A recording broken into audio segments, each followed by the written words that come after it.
កម្ពុជានឹងមិនចរចាជាមួយថៃរឿងព្រំដែន4កន្លែងដែលដឹងទៅ ICJ ទេ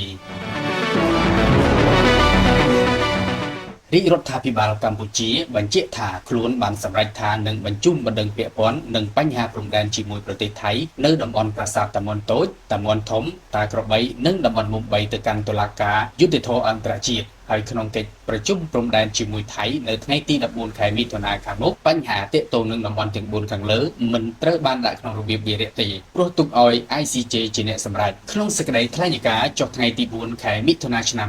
2025រាជរដ្ឋាភិបាលកម្ពុជាបញ្ជាក់ថា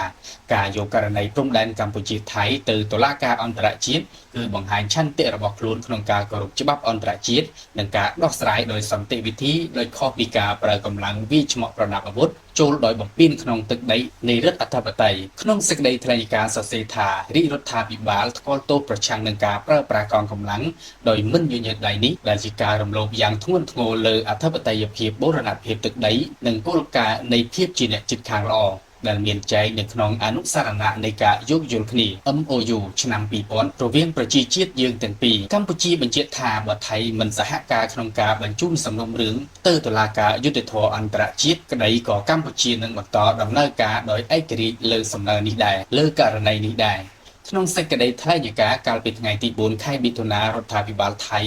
មិនចង់មានការប្តឹងផ្តល់ទៅតុលាការទេសូមត្រឹមការចរចារោគដំណោះស្រាយព្រំដែនជាមួយកម្ពុជាជាលក្ខណៈទ្វេភាគីដោយប្រើយន្តការគណៈកម្មការព្រំដែនចម្រុះ JBC និងគណៈកម្មការព្រំដែនទូទៅ GBC អ្នកស្រាវជ្រាវការអភិវឌ្ឍសង្គមសេដ្ឋកិច្ចលោកបណ្ឌិតជ័យតិចយល់ថាការមិនចង់យកករណីព្រំដែនទៅតុលាការយុត្តិធម៌អន្តរជាតិព្រោះថៃដឹងថាខ្លួននឹងមិនអាចឈ្នះក្តីនេះទេព្រោះឯកសារផុសតាងនឹងកិច្ចព្រមព្រៀងរឿងព្រំដែនដែលថៃខ្លួនឯងចុះហត្ថលេខាទទួលស្គាល់ត្រូវបានដាក់តម្កល់នៅអង្គការសហប្រជាជាតិហើយឯកសារទាំងនេះហើយដែលតុលាការនឹងយកមកពិនិត្យមិនមែនជាឯកសារដែលថៃទទួលស្គាល់តែឯកតោភាគីខ្លួនឯងនោះទេលោកថាបើថៃមិនយល់ព្រមក្នុងដំណើរការក្តីនេះក៏ដោយតែ ICJ មានសិទ្ធិក្នុងការត្រួតពិនិត្យឯកសារដែលកម្ពុជាបានដាក់ហើយបើមានផុសតាងអំណះអំណាងគ្រប់គ្រាន់គ្រប់ជ្រុងជ្រោយនោះគឺ ICJ នឹងពិចារណាហើយលទ្ធផលក្នុងការប្រកាសរបស់ ICJ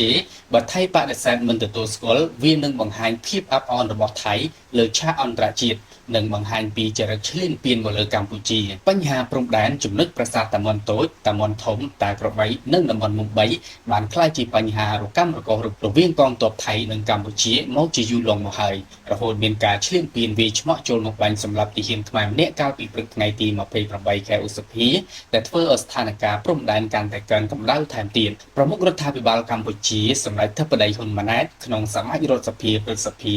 កាលពីថ្ងៃទី3ខែមិថុនាបានប្រកាសថាកម្ពុជានឹងបញ្ជូនករណីចំនួនទៅតំបន់ទាំង4ទៅកាន់តុលាការយុត្តិធម៌អន្តរជាតិដើម្បីបញ្ចប់បញ្ហាដែលរ៉ាំរ៉ៃនេះនឹងត្រូវបានអង្គសមាជបោះឆ្នោតគាំទ្រជាសម្លេងរួមឲ្យបន្តដំណើរការបណ្ដឹងផងដែរ